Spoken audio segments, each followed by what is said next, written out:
And so they give up their lives for something greater than themselves. To be a follower of Jesus Christ is to give our lives to something greater than ourselves. Understand today, what we are giving ourselves to is to Jesus Christ and the advancement of His kingdom here, there, and everywhere. Whether or not you ever die, truly die physically, advancing the gospel of Jesus Christ, understand today that the call of every follower of Jesus is to die daily. Do you realize today that when we woke up, we were to be a martyr? That we were to say, Jesus, I lay down my life for you. I lay down my life for the advancement of your kingdom. Jesus, I lay down my life for something greater than myself.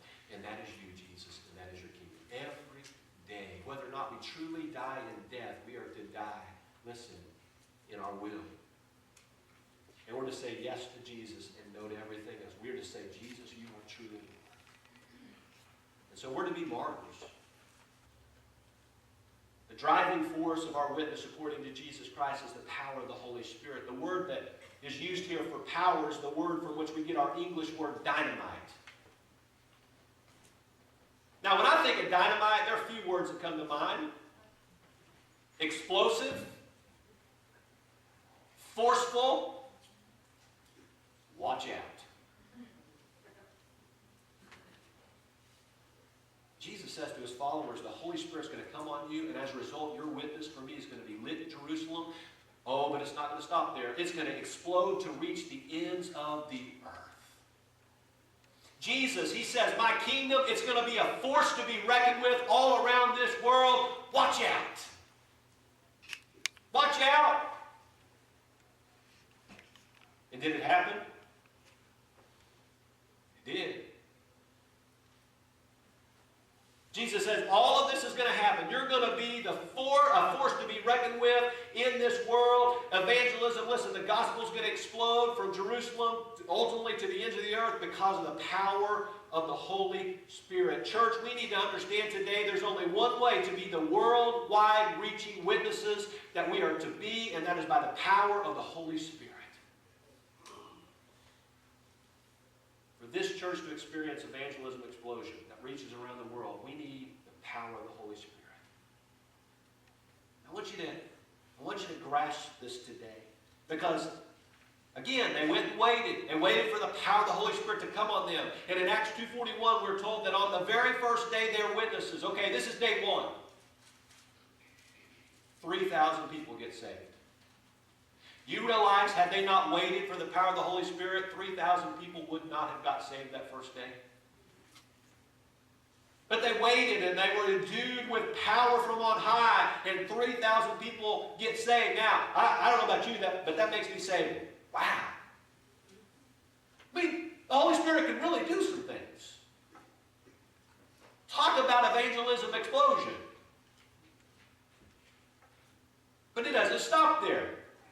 In Acts 2:47, we're told that every day after that, okay, 3,000 first day, every day after that, the Lord added to their number daily those who were being saved. As J.J. Evans would say, dynamite, right? Yeah. Some of you, you're thinking, where did that come from? The 70s, I believe, or 80s, right? 70s? Is it 70s? Good times. Yeah, good times. Only reason I know that is because I have older brothers, by the way. How many of you had ever heard that before? Good, because you get to say it with me now. Ready? On a count of three. No, dynamite. All right, here we go. 1, 2, 3. Dynamite! Oh, yeah, you sound so good. That's what we need. We need dynamite. We need the power of the Holy Spirit. And when the power of the Holy Spirit comes upon us, listen, things happen. People get saved. God uses us. The early church, they experienced the power of the Holy Spirit. They saw evangelism explosion in Jerusalem. But remember that the mission was to extend beyond Jerusalem, right? It was to extend to Judea and Samaria and ultimately to the ends of the earth. And if you were to read the first 7 chapters of Acts, You will notice that the early church, they're not in any hurry to leave Jerusalem.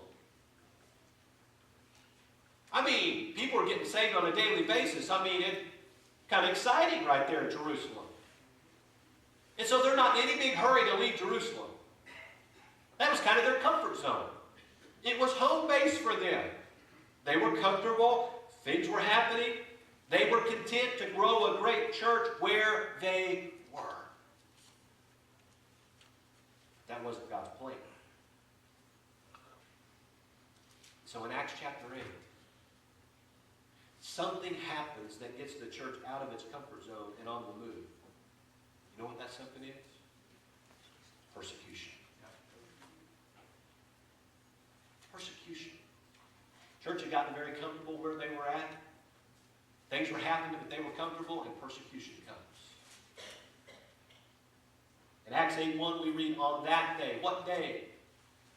The day that Stephen was stoned to death.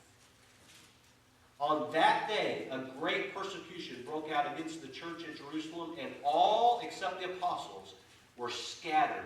You know where they were scattered to? Judea and Samaria. Where did Jesus say the mission would start?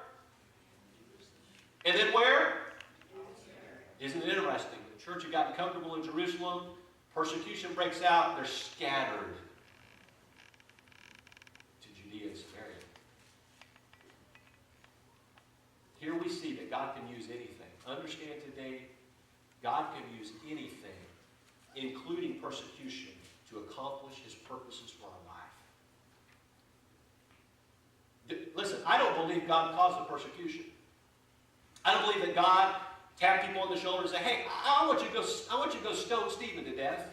One of my greatest workers in the church. I just want you to go kill him today. I don't think, and I don't believe that God caused that persecution, but here's what I do believe. I do believe that He sovereignly used it. See, I don't believe that God causes every bad thing that happens in our life. You may be sitting here today, and that might be your theology. I want you to understand today, that is not my theology. I don't believe that God causes every bad thing.